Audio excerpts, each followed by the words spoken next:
桃园中坜的宽东商场昨暗发生火灾，是250平公尺全部安尼烧了。消防局初步排除是当投放火，也那这详细财损甲导火原因是要搁需要调查。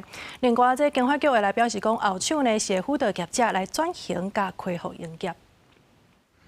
防守线围内火调人员当咧现场调查中坜区宽东商场导火原因，加速桶也先行搬出调查，防止意外搁发生。有一寡已经拢互分甲乌麻麻，透早也有袂少摊商关来关心损失，也毋过无法度进入火灾现场，因此希望会当赶紧修复，互商场重新开业。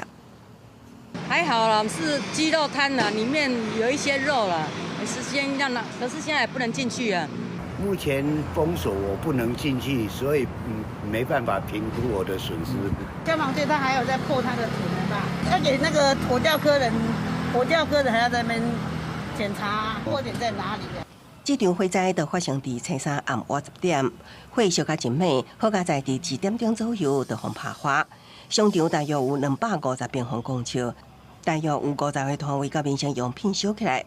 消防局火调科吊挂监视器，这个市场导火前后无人出入，初步排除认为放火，详细财损甲导火原因也有待赔偿。我们第一时间也通知了所有辖管市场呢，应该注意消防用火等公共安全事项。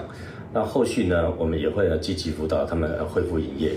已经去20多年的宽东商场，因为火灾严重毁损，警发局表示，第一时间就通知管辖市场要注意消防用火等公共安全事项，后手也会积极辅导业者转型甲恢复营业。公司新闻采访报道。